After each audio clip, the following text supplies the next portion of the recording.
வணக்கம் நண்பர்களே, நான் உங்கள் காட்டுப்பதனாய் தொழில்நுட்ப வல்லுநர் ஏசி கார்த்திக். இந்த வீடியோவில் நம்ம எதை பற்றி பார்க்க போகிறோம்னா, நம்ம ஆடுகள் எப்படி இனச்சேர்க்கைக்கு நம்ம பண்ணையில் இருக்க ஆடுகள் பூரா ஒரே சேர, அதாவது ஒரே பேட்சில் குட்டி இறக்குற மாதிரி ரெடி பண்ணுறோம் அப்படிங்கிறத பற்றி தான் இந்த வீடியோவில் பார்க்க போகிறோம். நம்ம எப்போவுமே கிடாயை ஒன்று தனியாக வச்சுக்குவோம், இல்லை அப்படின்னா அந்தந்த பேட்சுக்கு புதுசாக ஒரு கிடாயை இறக்குமதி பண்ணிக்குவோம்.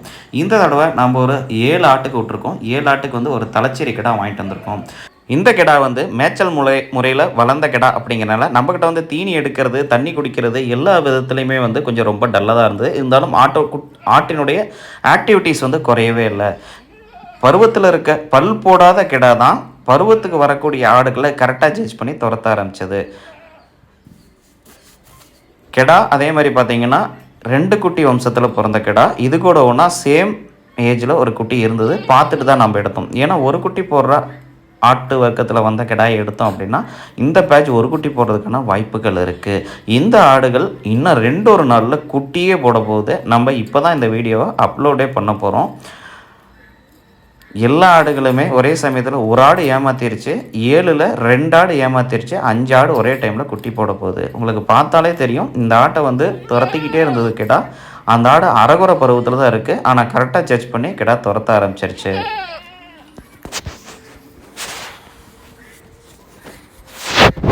ஆடுகள் அதே மாதிரி நல்ல பீக் ஹவர்ஸ் வரந்தனே நிற்காது, கிடா துரத்திக்கிட்டே இருந்தாலும் நிற்காது. கிடாயை பொறுத்தவரையிலும் இந்த மாதிரி நிதானத்தன்மை இருக்கும் கிடாய்கள் மட்டும்தான் வந்து பண்ணைக்கு உகந்ததாக இருக்கும். இல்லை அப்படின்னா சினையாட்டை கிராஸ் பண்ணிடுச்சு அப்படின்னா குட்டிகள் அபாட்டாவோ வாய்ப்பு இருக்குது. சினையாட்டை கிடாய்கள் கிராஸ் பண்ணக்கூடாது. அதே சமயத்தில் பார்த்திங்கன்னா ஒரு லெவலுக்கு மேலே வயது மூர்க்கம் அடைஞ்சிருச்சுன்னா கிடா வந்து பார்த்திங்கன்னா ஒன்று ஆட்டை துரத்தாது, இல்லை அதோட விரக்தியை வந்து பார்த்திங்கன்னா ஆட்டை முட்டுறது, இந்த மாதிரி வேலையிலலாம் ஆரம்பிச்சிடும். இது இளங்கடா அப்படிங்கிறனால கிட்டத்தட்ட ஒரு 10 நாளில் எல்லா ஆடுகளுமே கிராஸ் ஆக ஆரம்பிச்சிருச்சு.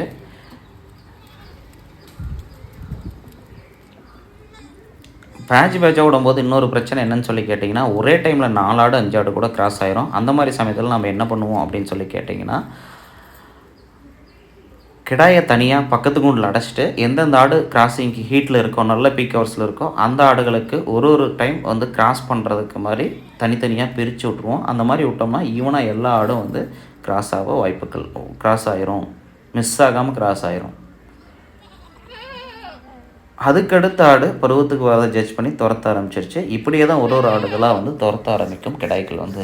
ஒரு ஆடு பருவத்துக்கு வந்துருச்சுன்னா பண்ணையில் இருக்க எல்லா ஆடுகளும் பருவத்துக்கு வரும். இதில் முக்கியமான விஷயம் என்னென்னா, குட்டி போட்ட 30 நாள் ஆடு வரும், 90 நாள் ஆன ஆடு வரும். இந்த 30 நாள் ஆன ஆடுகள் பருவத்துக்கு வந்தால் நம்ம இனவர்த்திக்கு விடக்கூடாது. இணை சேர்ந்துருச்சு அப்படின்னா பால் கொஞ்சம் கொஞ்சமாக வத்த ஆரம்பிச்சிடும். குட்டியோட ஆரோக்கியம் கண்டிப்பாக நலிவடைய ஆரம்பிச்சிடும். அதனால் அதை ரொம்ப கண்ணுங்கருத்துமாக பார்த்துக்கணும். குறைஞ்ச ஒரு 90 நாளாவது ஆகணும். நல்ல பருவத்தில் ஆடு இருக்குது அப்படின்னா இந்த ஆடு எப்படி வாலாட்டி நிற்குதோ அந்த மாதிரி நிற்கும். அந்த மாதிரி டைமில் கிடாய் விட்டால் போதும்.